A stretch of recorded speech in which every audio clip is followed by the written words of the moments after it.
Welcome to the CHOW Podcast, hosted by Animal Friends of Wyoming County, where our mission is to help care for animals held by the Wyoming County Animal Shelter and promote responsible pet care in Wyoming County. Thank you for joining us. Hey everybody, welcome to the Animal Friends of Wyoming County CHOW Podcast. I'm Sam Goodell. Welcome to a brand new year.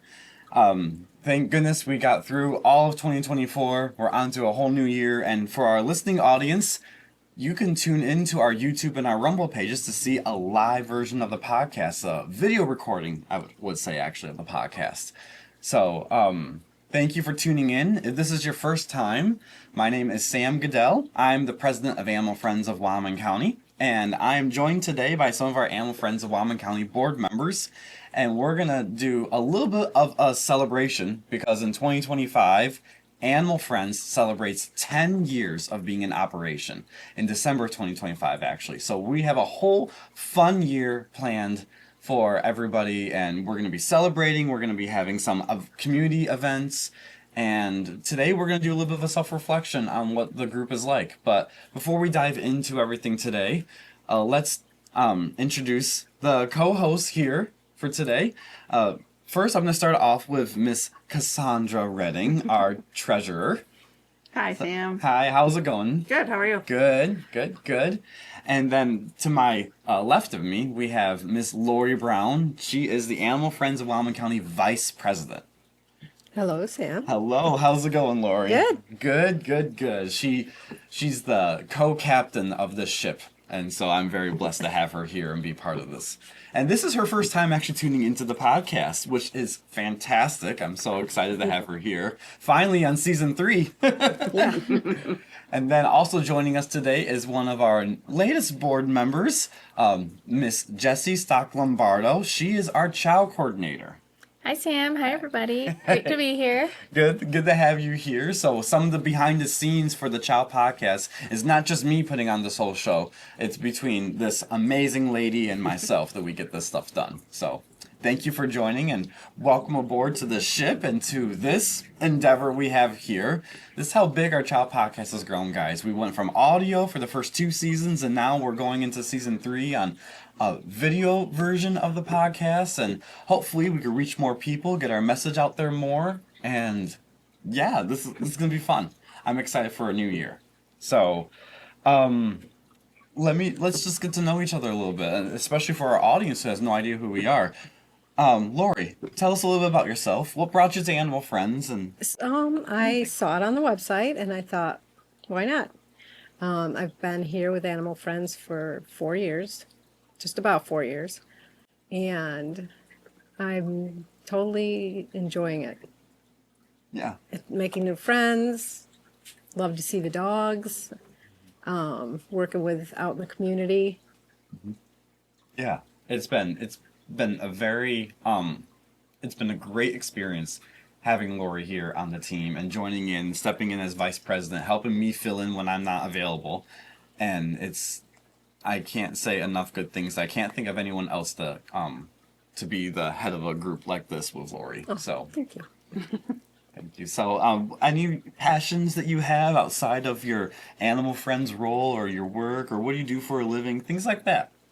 I'm full-time at the hospital. I'm a mental health therapy aide, and I also work in Mount Morris. I have another job there, and pretty much work a lot. So I do squeeze this in because I do enjoy it. But yeah, I stay pretty busy. I just hope someday that I can just have one job and be able to spend more time here because I do want to be here more. Yeah.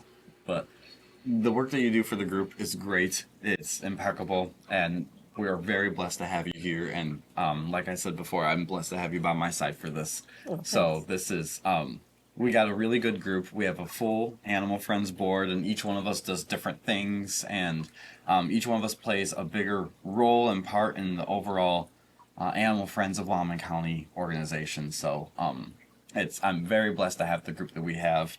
So Sandy, what's new in your life? Introduce yourself to our guests that maybe are hearing you for the first time. Well, lucky them. Well, I've been in this group for going on 2 years now. I'm the treasurer.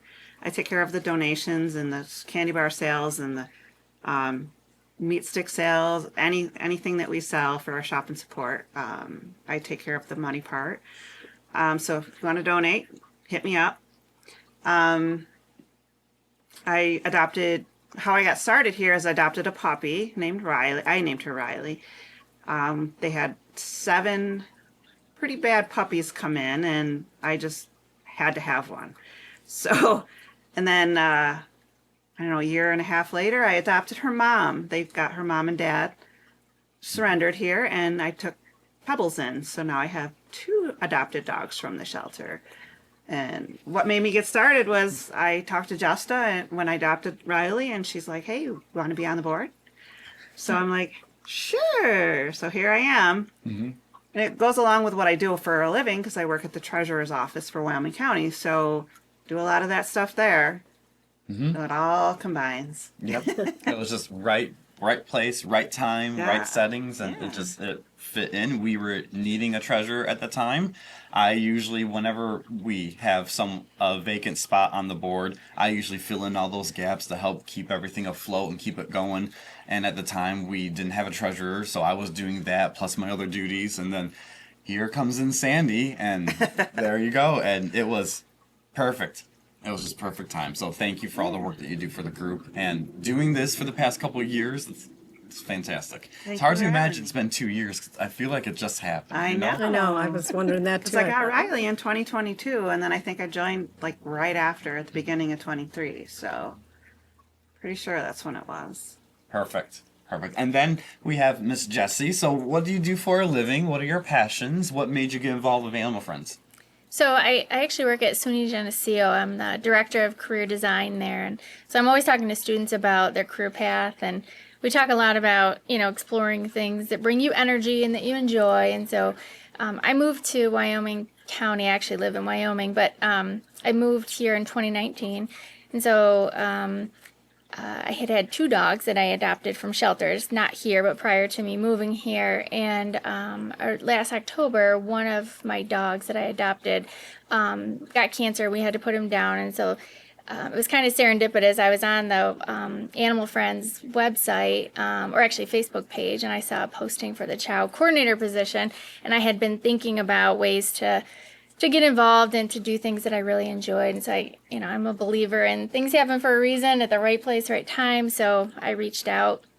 And so for me, this was a way to get more involved in the community, especially after COVID. I felt like the majority of time I've spent here so far has been during COVID. And so this was a way for me to get involved and to be part of something, work with dogs, do something that is really important and impactful to me. So I don't have a lot of experience with the podcast side of CHOW, but I really enjoy reaching out to the community to try to talk to people about the importance of being a responsible dog owner and ways that we can help to improve the quality of life for dogs and the people in our community too. So I'm happy to be here. This has been a whole new learning experience as well. Yep. Yeah, so your position, the CHOW coordinator position, you're the first person to fill the role. We actually created it for just operating our whole CHOW project because there is a lot more than just a podcast for CHOW.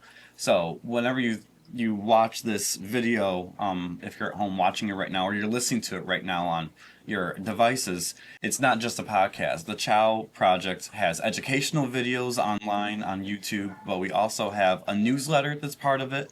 And we also try to incorporate a children's coloring book. We're hoping to get launched hopefully next year, but every time we start to work on it, we feel like we get like 2 steps back, but we are working on it. It's definitely a goal of ours. But we have many different aspects of the CHOW project. It's basically the whole education wing, and we'll get into that a little bit more today in the podcast. So when Jessie said she was interested in giving her background and everything, I thought this is like the amazing puzzle piece that's just fitting right exactly where it is. So we're very blessed to have you here, and thank you for joining and being part of it and helping me direct the whole CHOW project. So Glad to be helping. yes. So all right, so I guess a little bit on Animal Friends of Wyoming County. For our listening audience, we just popped up on our screen here a new reveal of our Animal Friends logo that we are using for 2025. Since we are celebrating 10 years as of December 2025, thanks to the amazing work of Go For It Graphics, Jody at Go For It Graphics and Perry, she and her team, Scott, helped me redesign our logo to kind of resemble Wyoming County. And when people think of Wyoming County who aren't from Wyoming County, usually they think of Letcher State Park. And so the photo is actually a photo that one of my friends, Audie, had taken at Letcher Park in the fall, and they reimagined it into our logo for a 10-year anniversary celebration. And we just got this done, by the way. At the time of filming this, we just had this done like within the past week, so we're all still in awe of looking at like, oh my gosh, this is so cool. So we're taking this podcast episode opportunity to do a little self-reflection on what's happened for the past 10 years for Animal Friends, and looking forward to what we are doing in the future now, especially for this year and upcoming. Before any of you guys started at Animal Friends, did you hear about the Wyoming County Animal Shelter before, or what were your experiences before Animal Friends was even here? Do you have anything you want to share regarding that? Yes, when my son was young, we used to come here and help just to wash the dogs, and so we've known about this place for quite a while. So that's kind of another reason I had an interest in it, coming to Animal Friends. And I can't have any dogs myself because I'm not home enough, so I get to get my fix here. Yeah. Yeah. Well, did you know of the Wyoming County Animal Shelter too much before Animal Friends? Well, yeah, I've known Justa all my life. She grew up across the street from where I grew up, and she used to babysit me actually. So I knew about it that way. When it was all the way up on Baumbacher Road. I've never been there, but I knew of that place, and then this came available, and I'm like, oh, that would be a great place for a shelter, and they got it. So it was great, and so I think I came in once to volunteer when they had all the little dogs that were found. Yes, the 45 Chihuahua case. Yeah, and I came in there and I helped. I swept up the back room and just helped a little bit, and then I got to hold one on the porch, and it was great. Yeah. That's when I wanted to volunteer, but I couldn't with my schedule. Mm-hmm. So this was perfect. Yeah. For anyone who doesn't know what Sandy here is referencing, I call her Sandy. Her name is Cassandra, but I call her Sandy. That's the nickname. I think my mom calls you Sandy too. So she does. It just continued on. That's what I was called. I think it was 44 or 45 Chihuahuas back in 2012. Wyoming County had a hoarding situation. I'm trying to remember the township. I want to say it was either Covington or Bennington, somewhere northern Wyoming County, somewhere in between there. And this gentleman was hoarding Chihuahuas, and they were inbreeding, and it was about 44 of them, and each one of them had behavior issues, masses and tumors that were the size of their heads. It became a whole ordeal. It was on the news. And that was before Animal Friends even started. Animal Friends started in 2015, and in 2012 we had our core volunteer group headed up by Bridget Mertzak, one of our core volunteers here at the time, and we called ourselves the Spay Our Stray Program, the Spay Our Stray group. That ended up becoming the Spay Our Stray Program when Animal Friends got incorporated, and we started and we organized. That was our first program because we wanted to continue the great work that Bridget and my mom had started. So we had that case. That was a devastating case. 44, 45 Chihuahuas here at the animal shelter. That to put that in a little bit of perspective, we only have 23 pens at the Wyoming County Animal Shelter. So to almost double that, with that number of dogs, some of the pens that had 2 dogs in there, we had to be careful on which dogs we put in with each other for that behavior aggression issue, because they would constantly attack each other, or you could tell which ones are the bosses because of their size compared to the other dogs that are malnutritions. So that was a hard time, but that's when the community really got more involved with the Wyoming County Animal Shelter, because we were put in the news, we were put on the spot, and we saw donations start coming in. We were able to fund with some spaghetti dinners the mass removal surgeries for some of these dogs, get them all rehomed to good homes, and then eventually the gentleman that was hoarding the dogs, because of how grotesque of a situation was, that was actually brought to justice. So, a sad event and experience, but it was part of the volunteer group and Animal Friends really jump-starting to say, what can we do as concerned citizens to be involved? Yes. So, yeah, that was a devastating case in time. But we're here, and in October 2015, Animal Friends started, and officially we started in December, but we started organizing in October. And I am one of the 2 founding members of Animal Friends that's still on the board. Tom Purcell is another one. And we've been going strong for going on 10 years now. Oh, we have a phone call coming in from Jamie. She is our Animal Friends of Wyoming County secretary. So let's see if I get this right. Hey, Jamie, how's it going? Hey, good. How are you? Good, good. You're live onto the podcast. What was your experience joining Animal Friends of Wyoming County? My experience has been from when I first adopted Diesel, who was the first dog that I got from the shelter. From what I understand, he was found wandering the streets of Warsaw and everything, and it just kind of suckered me in since then. I then adopted 2 more dogs from the shelter, which has been a great experience overall. And then I wanted to know my way of giving back to the shelter to see what I could do for future rescues from the shelter and everything, and was able to become a board member and become the secretary of Animal Friends. Yes, well, thank you so much for joining in. Thank you for all the adoptions that you've done, by the way. I can say for personal experience, I've seen you come in throughout the years, and the couple dogs you've been able to adopt from the shelter. I remember Cowabunga, or Callie, I think we call it. Yeah, she was a sad case. She was one of those cases where she wasn't treated properly before, and Yes. there was she didn't last too long because she had an issue with her weight, and it never was able to correct itself no matter what you were able to do. But thank you Right. for giving her those amazing years in a forever home while we had her. Yes, absolutely. And it's definitely seemed longer than even less than 2 years that we had her. But like you said, she had the weight issue. And, every time we went somewhere, we felt like we had to be the ones to explain ourselves as to why she was the weight that she was. But ultimately, we just gave her the best loving home that we could for the few times that we did, or for the few years we did have her, and just loved her the best we could. Yeah, and thank you. And then what made you interested in joining Animal Friends of Wyoming County? Just made me interested was because of wanting my way of giving back to the shelter. I used to be very involved in the fire department, and ever since I left that, I had this void, and I didn't know what I needed to do to fill that. And I've always loved dogs, so I just thought my way of giving back too would be to be able to become a member of Animal Friends and go from there. Well, it was perfect timing because we had our secretary position open, and this was kind of the work that you were interested in doing. So it was it was just perfect timing. I feel like what we've talked about so far in the podcast, how whenever there was something that was available for a position or for someone to fill, it seemed to have been like that.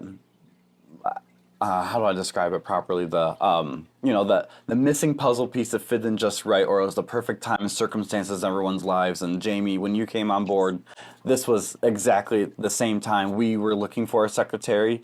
I personally was looking desperately for a secretary. And Sandy gave me some encouraging words saying, wait, good things are going to come to those that wait. And I never forgot those words. And you are that good thing. So thank you. Thank you.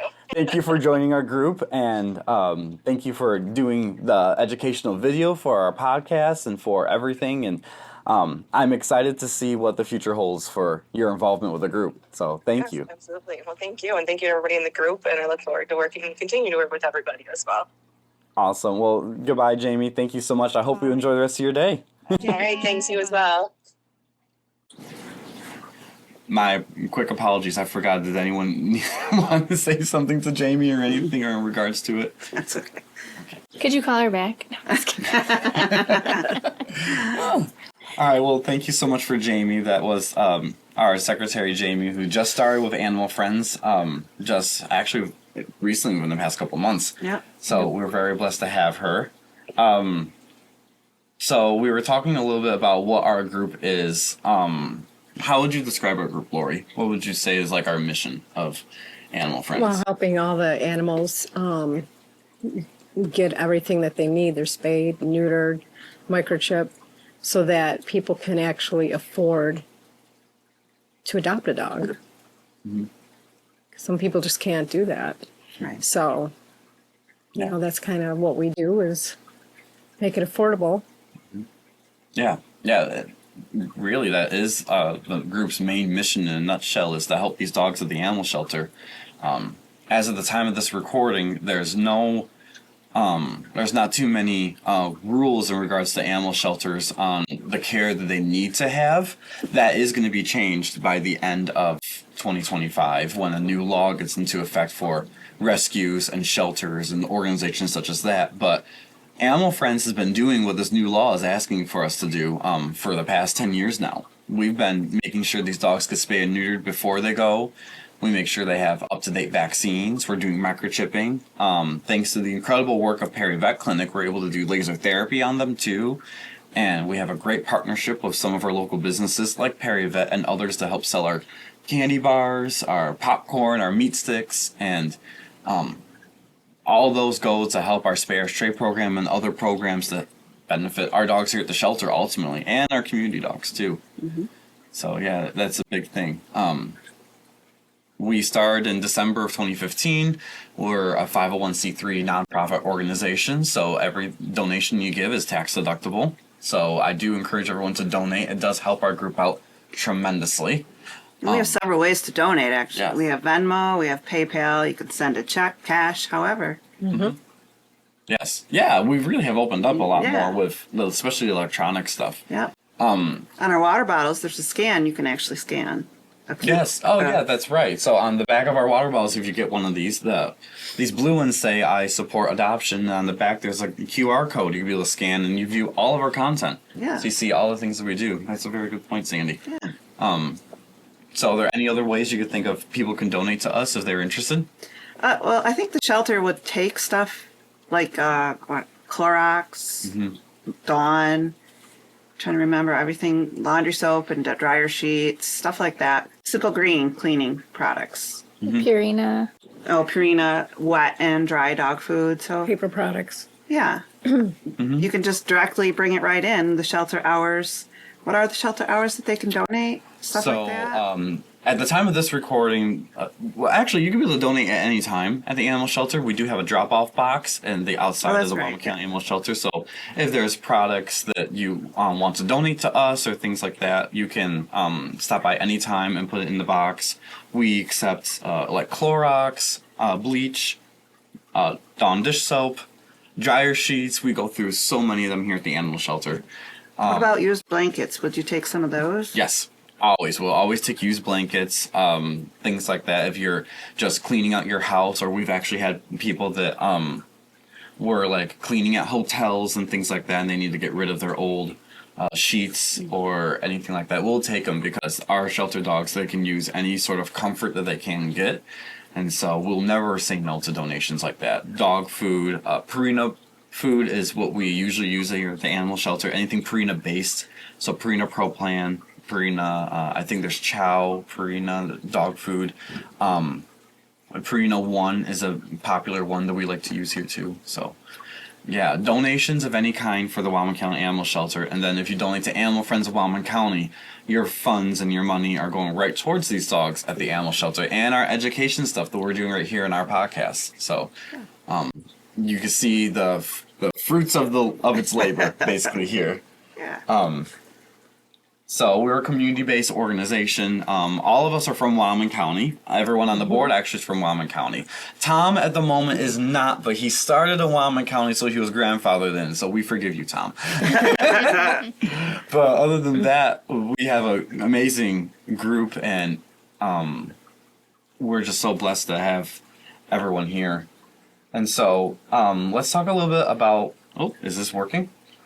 Sorry, guys. We are experiencing a little bit of technical difficulties today. We are very new to the video version of a podcast. So if you're watching this and you're like, oh, the screen looked a little bit different here, or it's displaying something on the TV that's not exactly how I intended. Basically, this is how I intended. That's why. So our programs and our projects that we do for Animal Friends, which basically make up what our organization is, other than a group of people getting together and chatting and doing stuff about the dogs of the shelter. Sandy, you touched upon ways people can donate and things like that. For Spay Our Stray in particular, what is the Spay Our Stray program in a nutshell? Dogs legally have to be spayed and neutered before they leave the shelter. So the Spay Our Stray, all that money goes toward any operations that the dogs need, like spay, neuter, mass removals, eyes, dental, anything that they need to be able to be adoptable. Yeah. Yeah. Yeah, and that's a very good thing that you noted right there and you pointed out. As of December 2025, dogs do legally have to be spayed and neutered before they leave. Before that, we're in the gray period right now where the law doesn't say that, but animal control has made a policy here that they want them spayed and neutered. And the only reason they're able to make that policy and actually keep it is because of Animal Friends, because we sponsor those dogs that come in for their spay and neuters. So your donation actually goes to helping get these pets adopted, get what they need. Yes, exactly. So all those vaccines that we do, we have like adoption folders that we have that shows our new dog owners what their dog had done to them and things like that. That's all through your donations. So keeping the Spay Our Stray program is and we thank you. Thing. Yes, yes. We can't thank you enough for all that because it really helps us do our job.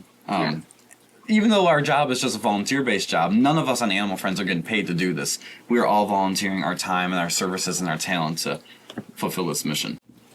So, Jesse, can you touch upon our CHOW Project?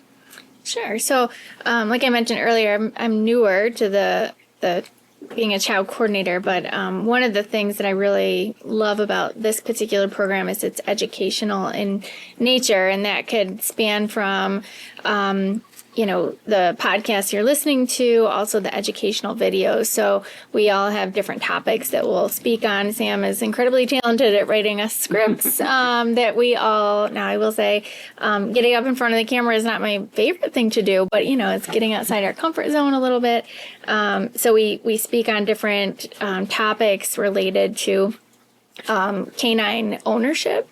And I really think that's important, and how it ties into the overall mission of working with shelter dogs is that we are trying our best to educate the public around how to be a responsible owner of pets, but specifically dogs, so that we can keep less dogs out of the shelter, and also encourage newer generations. So PUPPIES Program is up there, which we'll talk about in a minute, but also really engaging our youth in the community early so that they can learn more about, what it takes to be a responsible pet owner. Because, the reality is everyone thinks owning a dog would be great and fun, but there's elements to it that, require time, patience, energy, money.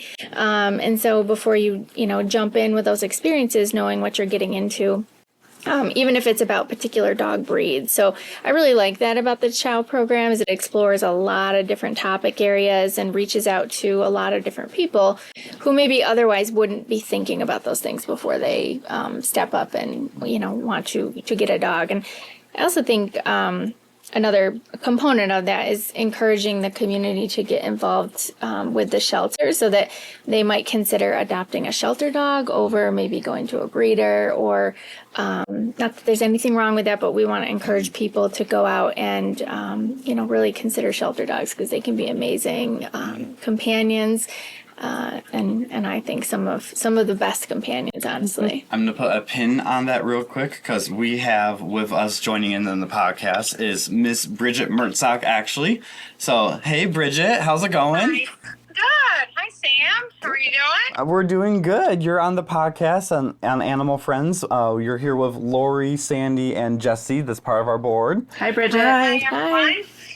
Hi, so thank you for tuning in and joining us for this episode. I want to just give a public, very big thank you for the work you've done on behalf of the dogs here at the shelter in the past. I gave a little bit of an introduction to Bridget earlier in the podcast today, and there is a podcast episode with Bridget called Volunteerism you guys could tune into. But Miss Bridget was one of the main reasons why we have a volunteer group here at the Wyoming County Animal Shelter. So it's a pleasure to have her join us on the podcast here. Tell us, Bridget, how did you get involved with the Wyoming County Animal Shelter? Well, it was just, I just happened to be going by the shelter after it was the first day my son went to preschool for a half a day. And I just was going by and decided to stop in, and pretty much that's all she wrote. I got in there and I just pretty much didn't want to leave. I couldn't wait to get started and find ways to help the animals at the shelter. Yes, well, thank you to your hard work and your dedication. You're welcome. And you were very instrumental in helping organize getting the volunteers around, spaying and neutering, the spaghetti dinners. It really was part of your leadership that we were able to successfully rehome all those dogs. So, it was amazing. It was an amazing time. It really was. And we have had some wonderful people on that night with us. And we just all worked together, and it was amazing to see the community come together to help, and different businesses, send us money or volunteer to help clean the dogs and get them ready for adoption. It was really it was a great thing to see. Mm-hmm. Yes, well, thank you for all the hard work that you've done. Thank you for donating your time to the dogs here at the shelter and to our volunteer group on Animal Friends. There was a slight time where she was actually involved in the Animal Friends on the board for a while before life got busy, as it always does for us. So thank you for your work in that regard and continuing to stick with it. And I'm so happy you joined us here on the podcast. Does anyone here have a question for Bridget while she's on?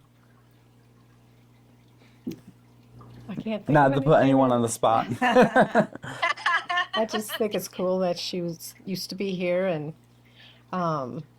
was one of the first ones to start. Mm-hmm. Yep, Yeah. and it's a great place. I always recommend, it's one of the things that I recommend, that everyone, even if you can give an hour to go down and walk a dog, or just give a basket, donate a basket, or you're amazed at how someone's just a little time can really make a big difference, especially at a place like an animal shelter. Mm-hmm. Yes, and that is definitely something that we encourage all of our volunteers. I always encourage our board members and anyone involved in Animal Friends to come to the animal shelter, see your county-run shelter, and see those dogs here, that your donation goes to help fix these dogs, get them rehabbed back into the community and everything. So it's great. And Bridget here is also a educator too. She is a teacher, sorry, at Letchworth School. And I want to ask you, Bridget, we are trying to start here a youth group type program called the PUPPIES Program that's for encouraging kids to come to the animal shelter. So how important do you feel it is for kids to join the animal shelter and volunteer? Well, my own two children, my daughter Julia, who's 24 now and just got married, and my son Johnny, who will be 21 this year. Both my children were with me at the shelter when I was there. They helped me with all of my fundraisers.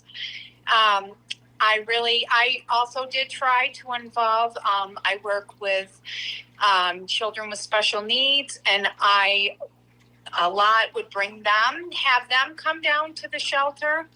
I feel like it's a good avenue to take for children, especially these days. It shows compassion, empathy. I really do feel it's an important thing that they learn to volunteer their time, and coming to the animal shelter is probably one of the greatest things they could do.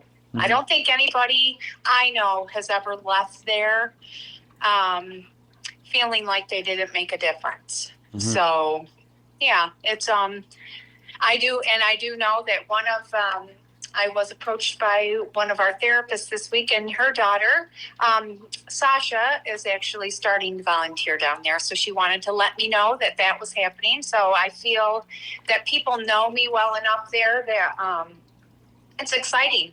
And I make sure that I always tell them, bring their friends, walk a dog. They can bathe a dog. And it's not a whole lot you can do, and it makes a huge difference. All right. Well, thank you so much, Bridget, for tuning into the podcast here. You're welcome. And I hope you have a good rest of your day, and thank you for your contributions. You too. Everyone, it was nice meeting everybody. Bye-bye. Bye-bye. Bridget. Bye-bye. So, funny thing, right at the tail end of Bridget's conversation, we have Justa Goodell now calling in to the podcast right now. So, hi, how's it going? Good. How are you guys? Hi. Good. Justa. Good. You're here with Sandy, Jesse, and Lori on the board here. Good. So, what do you feel is important for, we were just talking about volunteerism. How important does volunteerism do you feel at the animal shelter is? Like, how integral is that to the mission of the shelter?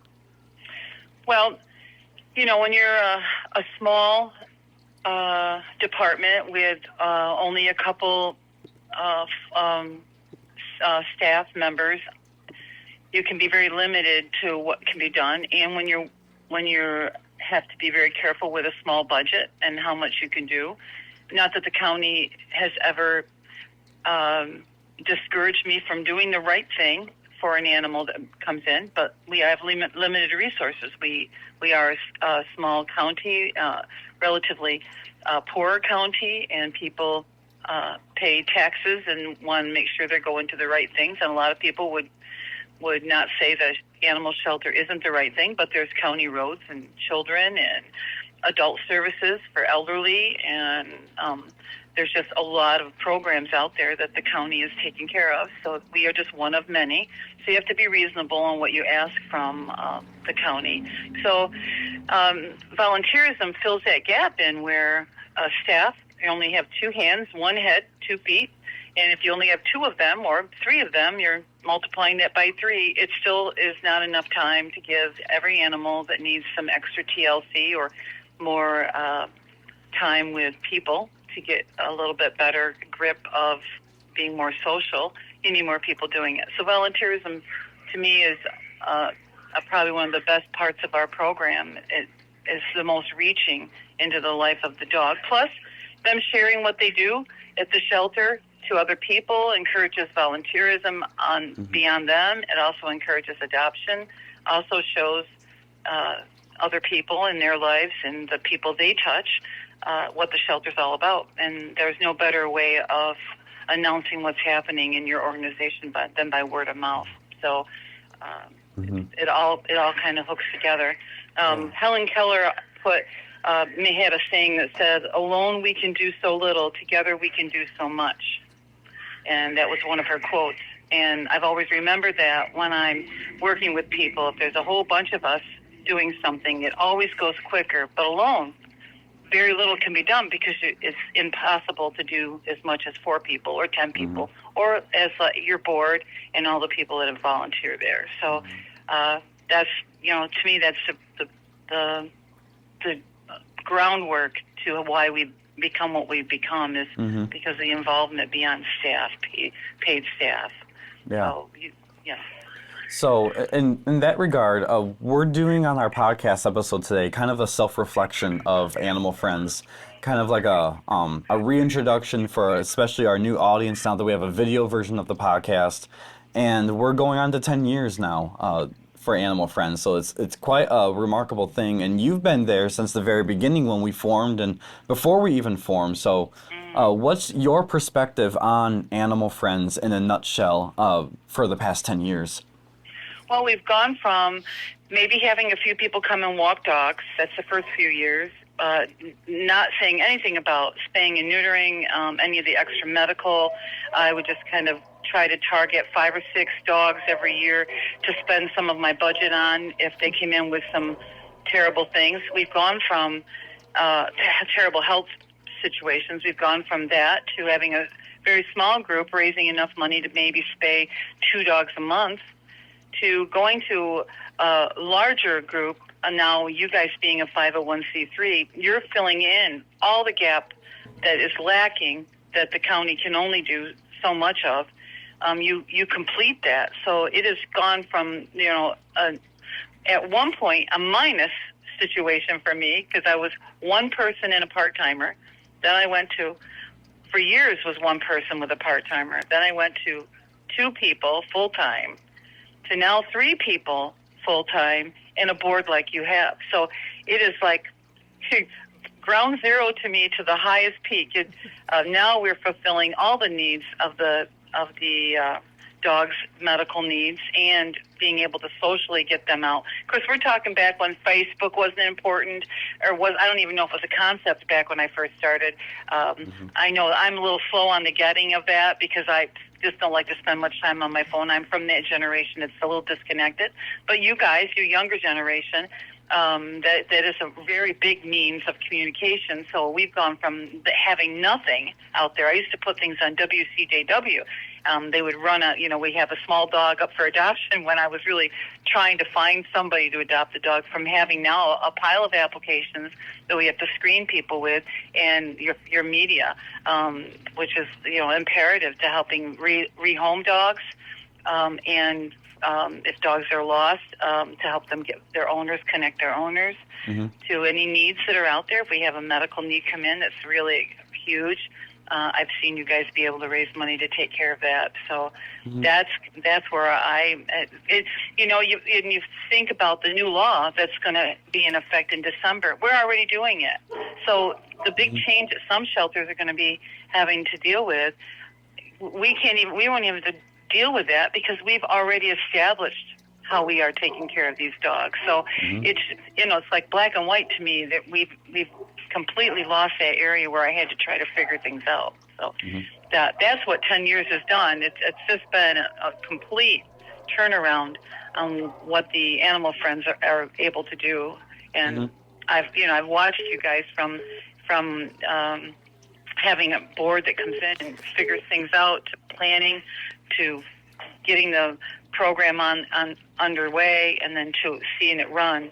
It's nice to, I can take my hands off so much and just watch you guys go, which is really nice, really nice. So I can't even compare the beginning to the end. They're completely 2 different entities.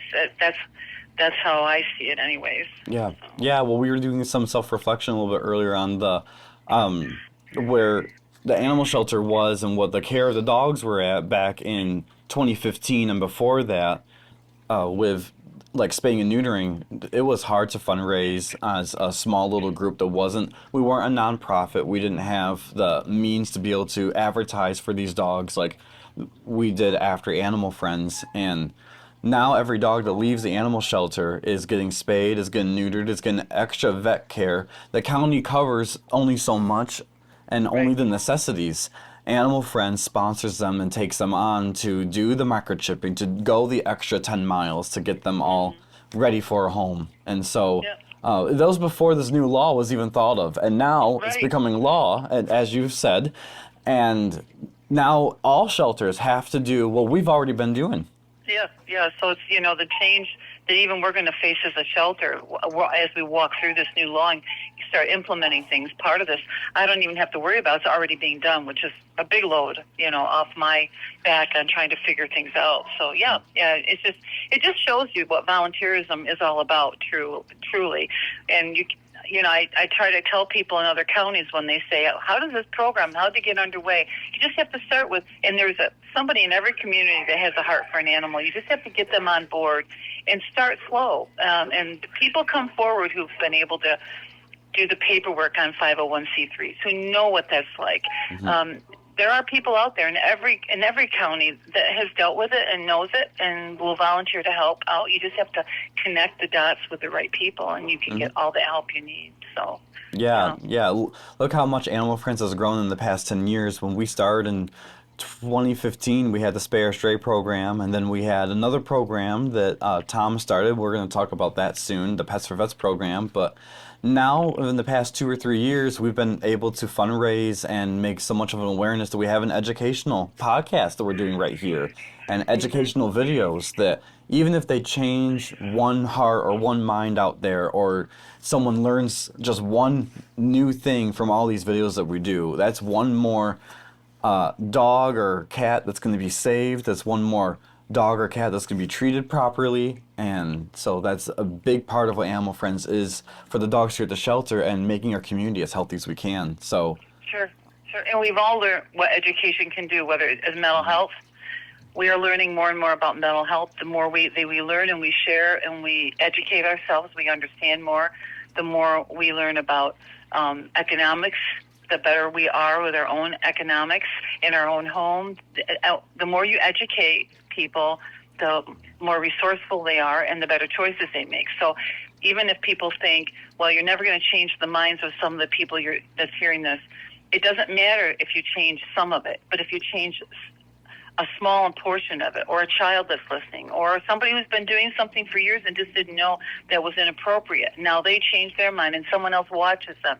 It isn't how many minds you change, is that you're moving that way to educate, and it will catch on. And it might take 10 years for us to see a generation of people, just like we've seen with other things, a generation of people who are now more educated in the way things are. I think that's how this animal industry has moved along anyways. When back in the 80s, when they realized that all these dogs being tied up against a barn was, and you watch this evolve. Even how we care for them has evolved. Even the vet world has evolved. Mm-hmm. So that's all done because we've educated, and you have to start somewhere. So yeah, your programs are, focusing on education is really a benefit. Will be a benefit to the next generation of people coming up. Yeah, and we're very blessed to have this CHOW Project and up and coming this PUPPIES Program that's going to help with our youth and getting them involved with reading to the dogs at the shelter. All this is going to be vital to our overall mission and goal. I think one of the things, because you probably want to move on and get me off the phone, but one of the things that is proof to the pudding, especially with your group, during COVID, when everything was shut down, you guys still raised enough money, over $12,000, to do that puppy playground. And that's without seeing people face to face. That's just reaching into their homes via the phone, through posters, word of mouth from one person to another. That just shows what a small group can do. Mm-hmm. In the midst of COVID, when everything else was declining, when they couldn't get help anywhere, and everybody felt shut off, you guys still continue to raise money. And maybe you raised it more because of COVID. People felt like they needed to do something and wanted to make a change, and that was one way they knew they could because they couldn't come up. Or I'm not sure how it evolved, but all I do know, it was such a testament to me about volunteerism. Even if you're not leaving your home, there are ways of helping without walking out the door and, meeting up with someone. COVID was a good example of something you were all able to achieve without that one-on-one connection, seeing people at the door. Yeah. So I remember that year of having a big sign on the door. We were by appointment only. Everybody had to mask up. They couldn't come in the office. We still were able to adopt dogs out. You still were able to raise that money. It worked out as if we just had to work in a different corridor. We had to find another pathway to do all that we were doing without that function. And that just to me was such a testament to your organization of what can be done even amidst a shutdown. So that was, to me, real proof that you guys really had a valid group that was really reaching into the lives of other people. So Yes, and we have such a blessed community to be able to talk to and communicate with and contribute with, and partner with. Yes. Does anyone have any questions for Justa while we got her on the phone still? Any comments you would like to make? Anything of that regard? Well, we are all very appreciative of all the work that you do here at the Animal Shelter and how you've partnered with Animal Friends and put up with some of us when we're like, hey, we got a new form we want you to fill out and things like that. Yeah. But well, you've been patient with me because I don't always do them right. So there's always a bunch of you that go around and fix it. So we're, as long as that dog gets out of there and we know who they are and can get a picture and everything works out then, Yeah, and thank you for everything that you do. Yep. And we are looking forward to the next 10 years of working with you, if we get that many with you. Yeah, you never know where I'm going to pop up. Yes, yes. Well, thank you, Okay. Officer Goodell. Yeah, bye-bye. Bye-bye. All right, well, that was awesome. Justa Goodell, our animal control officer of Wyoming County, also my mother, calling into the animal shelter here, or our podcast, I should say, which actually we are technically, even though you see this background here and you see our amazing t-shirts we're going to be showing off a little bit, we're live here at the Wyoming County Animal Shelter filming these podcasts. So we've been very blessed to, if you hear any dogs in the background or any noises like a fish tank or anything like that, that's just, we're here at the animal shelter because this is where we do a lot of our work, and this is where it really matters, is touching the lives of the dogs are out back right now. So moving on from that, trying to think where we were before we got the phone calls. We were talking about CHOW, and we were starting to touch upon the PUPPIES Project, or PUPPIES Program, I should say, which at this time of the recording is a very new concept, but it speaks to what you were talking about, Jesse, about how getting the youth involved and reaching out into the schools and into those environments to encourage kids to come and volunteer and to learn those basic dog ownership traits that we want.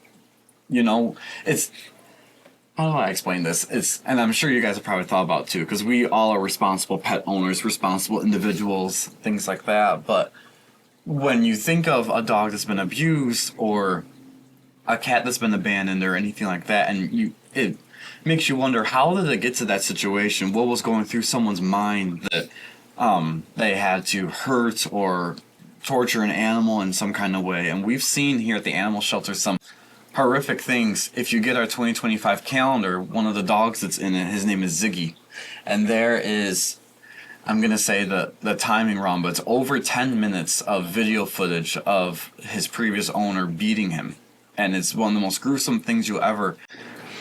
I hope you never get to see it or experience anything like that in that regard, like visually watching it, but for our investigating and things like that, some of us at Animal Control had to take a glimpse of that video, and it was horrific, and it makes you wonder, why do people do that, and why do they not know how to treat a dog right? And so to tie this along with what I was about to say for the PUPPIES Program, that's one of the goals of the PUPPIES Program, is to not only help the kids with their reading proficiency and they'll be able to work with the dogs and socialize with the dogs through reading and just interacting with them as kids, but to teach them little things that seem basic to us, but in the grander scheme, this is how you touch a dog, this is how you pet a dog, this is how you speak to a dog, things like that, reinforcing it at a young age, so when they get to be young adults and have a dog on their own, they remember, oh, here at the animal shelter, I remember that, you know? So, is there anything involving that you guys would want to contribute to that whole overall what the PUPPIES Program is going to be like type thing? How vitally important do you feel this is for the shelter and for our community? Well, I think it's socializing the dog and children, coming in, reading to the dog. They meet other people too. Because sometimes people don't socialize their dogs that much. And being around a lot of people, different people, I think would help with that. Mm-hmm. Yeah. Yes, and it's great for animal control to see how these dogs do with kids.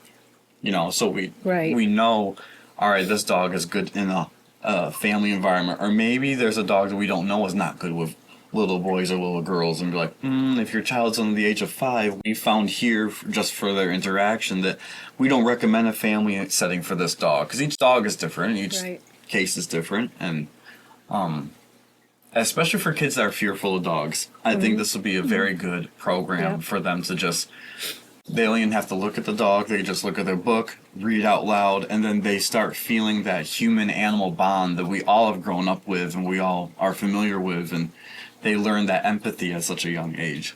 You know, I'm hoping that programs like our CHOW and our PUPPIES would help the next generation of our community members be a little more self-aware of how to properly treat a dog and a cat. So those are our programs and projects, guys. You could go to our website, animalfriendsofwyco.com, and click the programs and programs and projects tab, where you can donate to specific programs and projects. If you want to donate right to the CHOW podcast or the CHOW Project, the funds are puppies and funds everything else, or Pets for Vets or Spay Our Stray. And we haven't actually really talked too much about Pets for Vets. So I'll give a little bit of a synopsis about it right now. The Pets for Vets program is our second program. Tom Purcell, our board member, he's our program director. He created this program, for our service members and veterans that are looking to adopt a dog, but maybe they can't afford that financial burden of starting up being a dog owner. And Tom had a real heart for that. He's a veteran himself. Ed, who co-runs the Spay Our Stray program with Tom, he's a veteran himself too, I believe, from Vietnam. And so Tom wanted to see if there's a way we could be able to help ease the financial burden of adopting a dog at the Wyoming County Animal Shelter for veterans and active service members. So part of that project, or part of that program, I keep saying project because CHOW is a project, but part of that program, we reimburse the dog owners for their dog licenses. We help cover some of their medical needs if need be for a certain period of time, if applicable, if we're able to do that, financially speaking. And we keep touch with them. And Tom goes out to their home to make sure everyone's acclimating to the home environment. And so the Pets for Vets program, none of those dogs that go through it are sponsored, that are service dogs, where they're designed and trained to help with certain needs like PTSD or anything else that our veterans have experienced or service members have experienced. But it does help ease that financial burden, that one bag of dog food to go home with them, so they don't have to buy something on their own when they're first starting and they're just trying this out, because we want to give back to our veterans in any way that we can. So that was Tom's idea, and we've been able to implement it and do quite well with it. We've had quite a few adopters have come in that fill out our application form here at the animal shelter, and they mark, I'm a veteran. And so we introduce them to the Pets for Vets program, and they sign up for it, and it's our way of giving back as animal friends. I mean, you can also donate to the Pets for Vets specifically, if just make sure you note that, and that would help that program quite a bit. We do have some funds available, obviously, but if you're keen to donate, then that's a great program to donate to. Yes, that really is. These programs and projects that we have here at Animal Friends, they're all designed to fulfill our mission, which is to help the dogs at the Wyoming County Animal Shelter and also promote proper ownership and health awareness for dogs in our community. So please, if you have the means to do so, donate to our group, and every penny does go towards our mission. Another thing we'll touch upon here, if you want to help out in a different way, other than just donating, we do have a membership part of our group that you could be able to join. $15 a year, you could be a member of Animal Friends. And what you get for that, some of the benefits that you get, a newsletter mailed to you. Right now it's a biannual newsletter, although we may even turn it into a quarterly newsletter because we're doing so much stuff. Yes. Our newsletter is becoming quite a little book in and of itself. It sure is.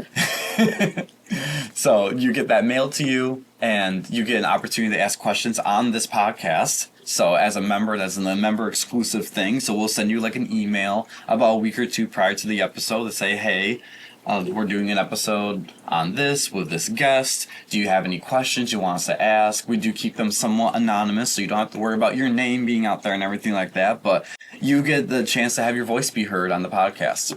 And we also ask them to help at events. Yes. If they'd like to, yeah.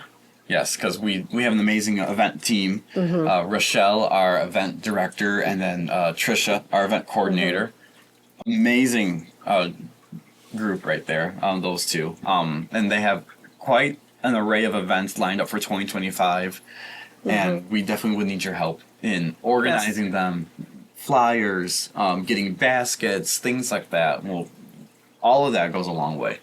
So, yeah, become a member of Animal Friends, and it really does help us out. We did come up with different levels of memberships for years, correct? Yes, I think that it's given a discount if you sign up for more than 1 year at Yeah. a time. I I'm think trying to remember 1 year is 15, 2 years is 25, and then 3 is 40, I believe. Yes, I think because it's like a $5 discount type thing. Yeah. So sign up and become one of those 3-year members. That would be fantastic. We did just have a, excuse me, a push at the fair. We did get 3 new members at the fair, so that was wonderful. We were going to do a basket for that person, or we're going to do like a raffle, and you have a chance to win something. So Yes. stop on in, get a membership form. Yes, and anyone who becomes a member of Animal Friends, another perk is these t-shirts that we have displayed here. We have a whole bunch of new t-shirts. Any color you think of, we got it. Any style you think of, like a v-neck, crew neck, tank tops, we got them now. So we definitely have boosted our shop and support section for our group. And one of the perks of being a member is you get $5 off of your t-shirt. So, become a member and then pick a t-shirt out that you want. And I think they normally start at $15 and go up from there. So you could be saving quite a bit on something like that. And you're showing your support for our group, which all the money from these t-shirts go towards our programs. So, Yep. Specifically the Spay Our Stray, yeah. which that's the one we use, That's the big Yes. one. That's the, we're using that constantly. And Sandy here can attest to the vet bill that comes in once a month. Oh, yeah. But it's all good stuff. And we're very fortunate to have a good community that's donating to that.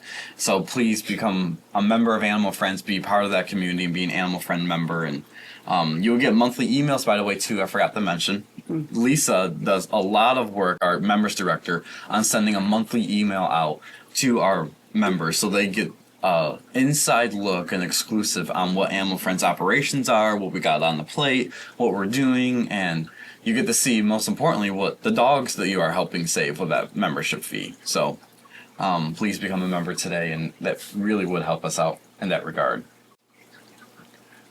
So actually, the next slide on my thing was how do I donate? And you've mentioned some really good ones already on our website. Yeah, and speaking of the website, for the members too, there's a form online that you can do, and then Yes. pay your fees that way.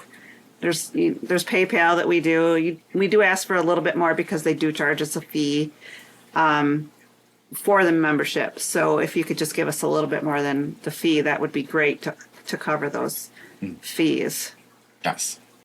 Yes, but yeah, I'll donate through PayPal, Venmo. You can mail in your donation to right here, the Animal Shelter, and just put attention Animal Friends of Wyoming County. Our secretary and treasurer would keep track of that every week to make sure that things are being accounted for and in the right spots.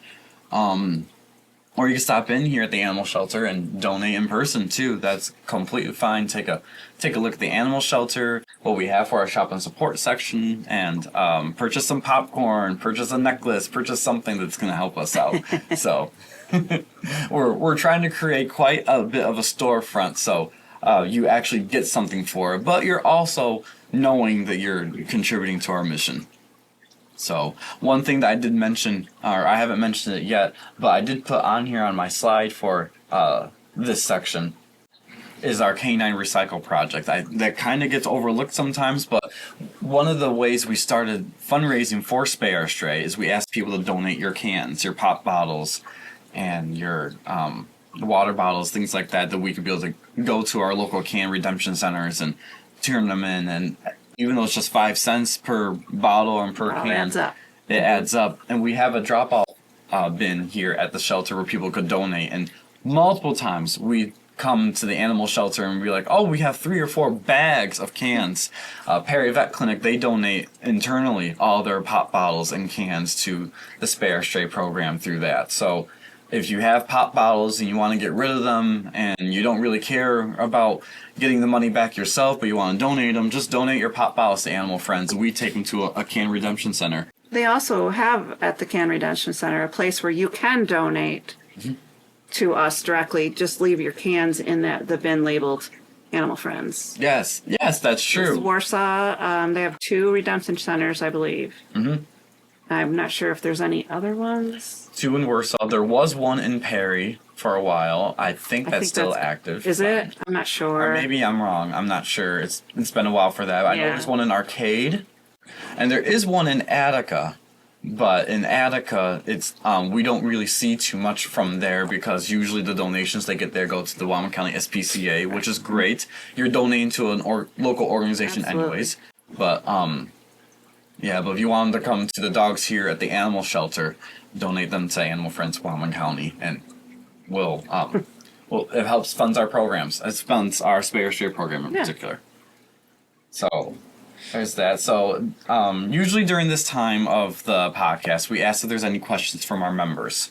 Given the type of podcast that we're doing today, are there any questions you guys have in general about the Wyoming County Animal Shelter, or do you think people would have for Animal Friends that we can be able to answer for them right now? I think a big one is like, where does the money go? And I think we've already answered a lot of that with our programs and projects, and I think that was a big one. I would imagine. Yep. The membership money goes towards CHOW, so it helps fund all of these programs. Yep, and the newsletter in particular, which you get in the mail then. So it keeps you in tune of what we got going on, what we have done, and the great work we've done. The donating and that financial transparency really is a big deal. Yep. If you haven't seen it yet, by the time this podcast is launched, there is an educational video out there that our treasurer Sandy did regarding donating to Animal Friends, and she really lays out there where the money goes, so you know what we have, what is Animal Friends. All these that we talked about today are programs and projects, and the when you donate, you know where they're going. And yeah, you're seeing it with our CHOW podcast, and you're seeing it with the adoption stories that we have out there. I'm sure there's going to be a plethora more of them that we're going to be able to do. We're actually going to be filming a couple more today while we're here. So that's where all your money goes to, is to help these dogs. There's not one of us on the board that gets paid to do this. We all donate our time, as we've said before, to do this. So every penny that comes in goes right towards these programs. Yes. Yeah. And then I think we touched about how to become a member, how to volunteer. We've touched on those things. I guess the only thing I could think of is people ask, what's your adoption process of the animal shelter? And I can explain that a little bit to a degree, because my full-time job is Wyoming County Animal Control, along with the other hat I wear, being president of Animal Friends. Coming here to the animal shelter, if you see a dog on Facebook that you're like, oh, I want to have that dog, or I must have that dog, or I'm interested about that dog, and you want to know what the adoption process is at the animal shelter here, we just want to find good homes for these dogs at the animal shelter. So we don't do home visits to check to see the exact measurements of your house, of your yard, the fencing. We don't have certain requirements on preferred of invisible fence versus not invisible fence, a regular fence. We don't go into all that stuff. You're adopting a dog, and you are a good person, and you are a responsible, legal dog owner. We want you to have a dog. So we don't make you jump through all the hoops. Our application process is one page. So you come into the animal shelter here, you see the dogs are here, you're interested in the dog you saw online. We have a form that you fill out the front page. It's just basic stuff. We just want to know your township where you are. We want to know if you're an active service member or a veteran, so we can enroll you in the Pets or Vets program if you are. We want to make sure that if you are a tenant or you're renting a house or have an apartment, that we find the right dog for you that everyone, including your landlords, are in agreement with. And just basic things like that. And we do have a vet reference check on there to make sure that, you know, if you do have pets at home, you are taking care of them. We don't want to... Animal Friends puts a lot of time and money and resources into these dogs to make sure they're properly vetted. They have microchips, they're spayed and neutered. Medically speaking, they're the best they can be for a shelter dog. We want to make sure as animal control that when we adopt them out to the public, to our community, that you as the new pet owner take on that responsibility and continue their medical care. So those are the only things that are our main requirements. After that, it's all on a meet and greet process. Make sure the dog vibes well with you, you vibe well with the dog. We have your family come, make sure the dog's good around your kids. If you have people that frequently stop by your house, you want to make sure all coast is clear. Invite them down, come to the animal shelter to meet this dog to make sure everything's all good. If you own dogs, we do a meet and greet process here at the shelter, so we make sure that your dog gives the thumbs up or thumbs down if this dog's coming home. I usually say to people, everything is all green light, everything's all clear, but until your dog comes down here and gives us the thumbs up or thumbs down, it's not finalized yet, because that's the one that you can't really change their mind. Right.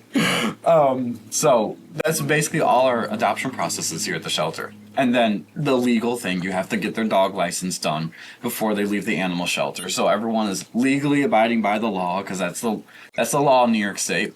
Dogs must be licensed in New York State. So before they even leave the animal shelter here, and we transfer that ownership from the county over to you, you have to make sure your dog is up to date on the license. Other than that, that's it.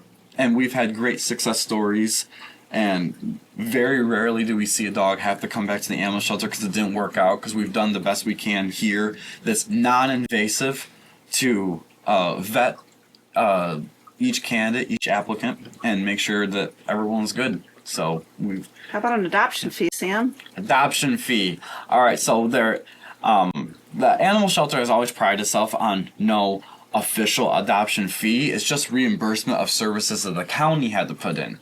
So that's actually a very good point, because when a dog comes in that's a stray dog, the county covers the rabies vaccine because that's required by law.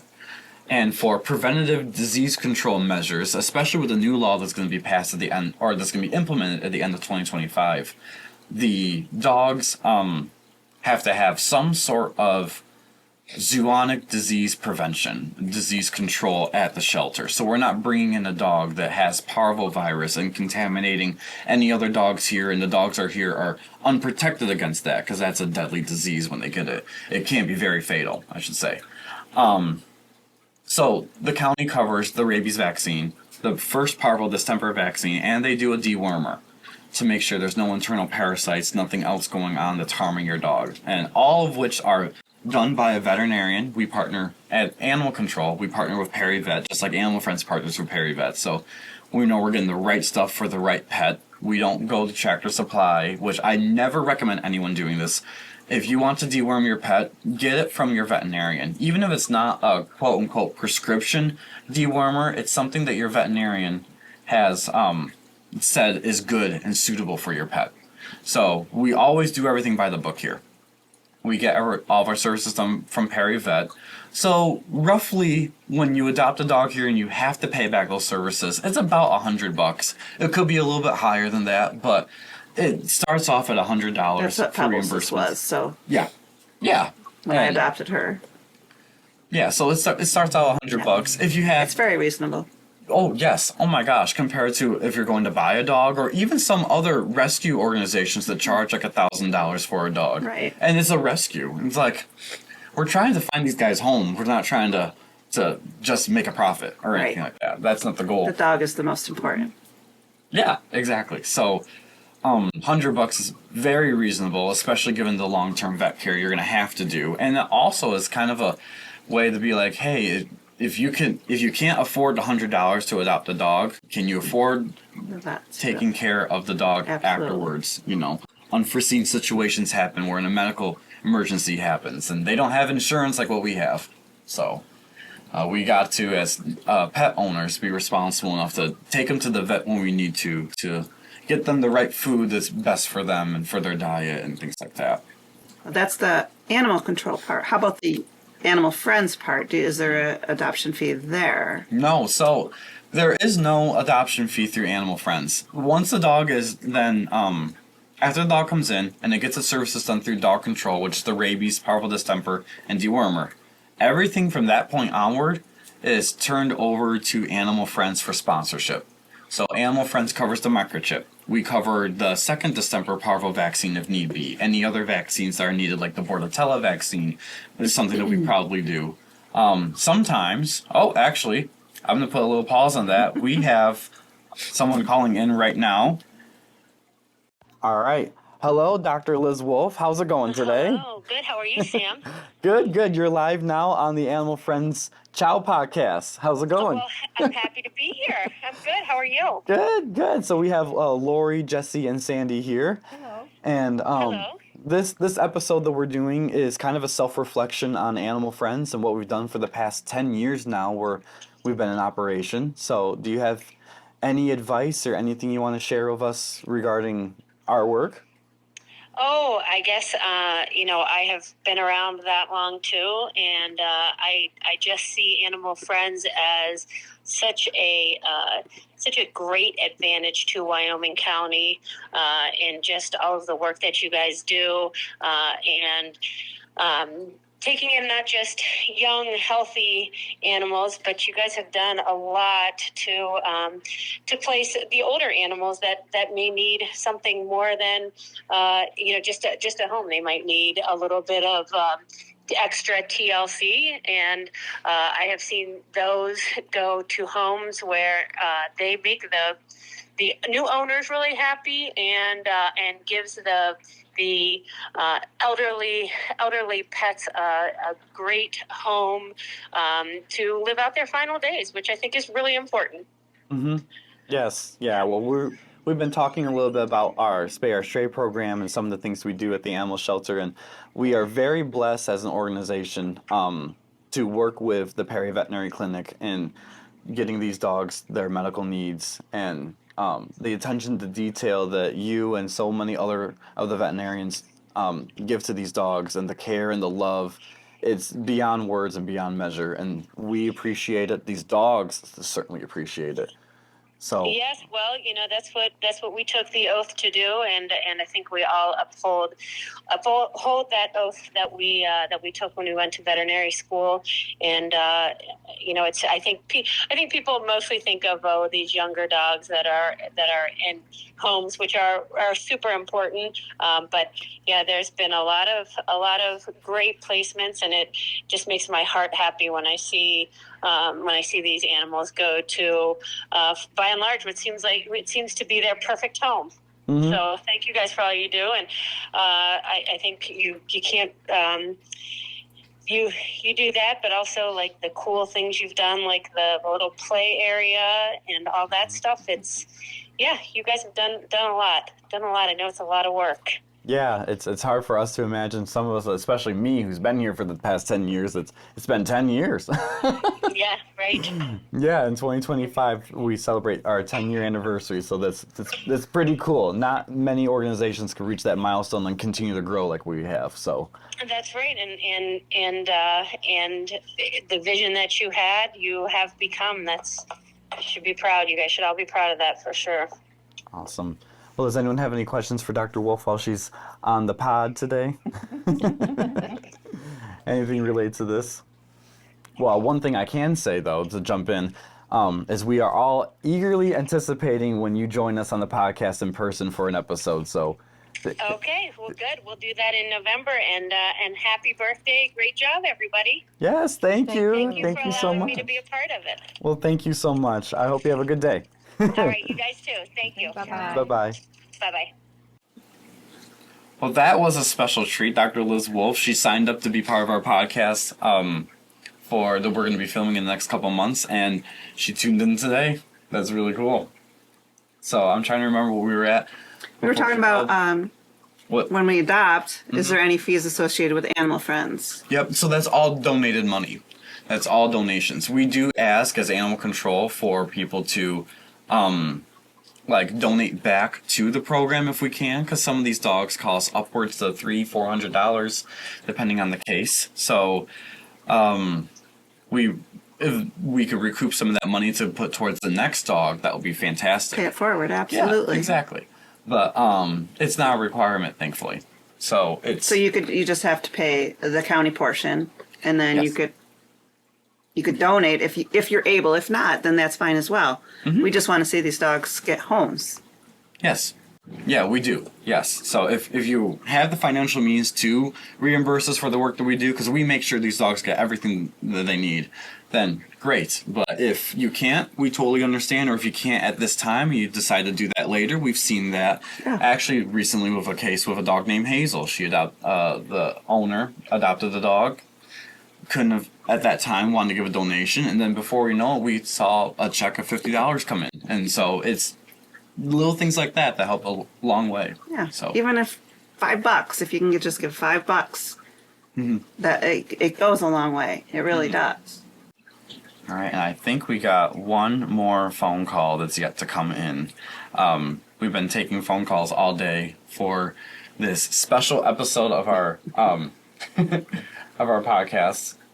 So I think we're going to have calling in shortly our media director, Kelly, who's going to talk a little bit about all the work that she does with our media aspect of things. So when you look at our group and you see like put a face to the name type thing, that's where you're going to see is the content that Kelly puts out, and that whenever we do something. And here she is actually calling right now.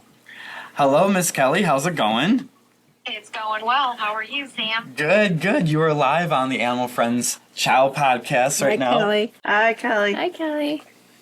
We have Lori, Jesse, and Sandy here. And so we're doing a little bit of a self-reflection on the animal shelter and Animal Friends in particular, since we're going on to 10 years now, celebrating that. So, what is there anything you'd like to say regarding your aspect of the group, like the media portion of things?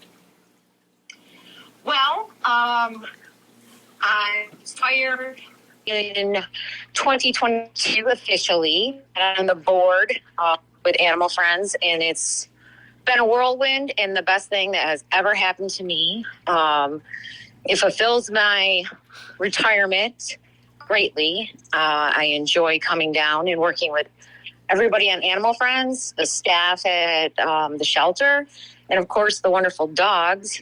I absolutely adore and love every dog that comes through. Spending. Oh, it looks like we lost Kelly, but if she calls back in, then we'll pick up where we left off. But I'm definitely going to say that she's been a blessing for the dogs here at the shelter with some of the things that she's been able to do. I'm going to try to reach out to her again and see if we... Nope. All right, so if she calls back in, we'll, of course, put her right back on. But Kelly's our media director, and whenever you see her Facebook page and the dog posts and her videos, they've been an amazing asset to getting these dogs adopted. Hey, Kelly, sorry we lost you. Wow, sorry about that. All right, so while we were waiting for you... Oh, can you hear me? Oh, are you still there? Yeah, sorry about that. I lost the call. No. I live in Wyoming County, and I definitely get a lot of drop calls in my home. So, as I was saying, I enjoyed tremendously getting to know the dogs, their quirks, and whether they were a stray or a surrender. Just getting to kind of feel them out and see what home would do best for them. Mm-hmm. Take time to sit in the backyard. Mm-hmm. Yeah, well. And I post them for a little bit in the video about what I do know and what would be the best home for them, with obviously also some information from Jessica and you and Daryl and whoever else works with them. And I don't know, I just love it. And I think that this board has done wonderful things since I've been in part of it for going on 3 years. We've accomplished many things as far as raising money to make sure every dog is vetted before they leave, spayed, neutered, microchipped, and fully up to date on shots, any surgeries. The events, our event coordinators that are wonderful, and all the wonderful events that we've been having. This CHOW program that you developed before I even became on the board, but it really came into fruition since being on the board. and all the wonderful educational videos to help reach our population, to help, raise awareness for what our dogs need nowadays, and as we've evolved as human beings, and how important our animal companions are to us. Yeah, well, your involvement with the board has been tremendous. It's definitely benefited these dogs a lot. I think everyone has been able to see you and hear you on our Facebook page when it comes to showcasing these dogs, and you're one of the main reasons why we're able to get so many people online to see these dogs, see how they are. Your videos are so vitally important. So thank you for all the work that you do regarding that and regarding the board. Okay, well, thank you so much, Kelly, for joining us on the podcast today. And thank you guys for joining us on the podcast today, too, by the way. So we wanted to say your support has meant everything to us. It's meant everything to me and to our whole board. We have an amazing, uplifting group, and we have a lot of things planned for this year and the next 10 years. So we hope you join us for our endeavor.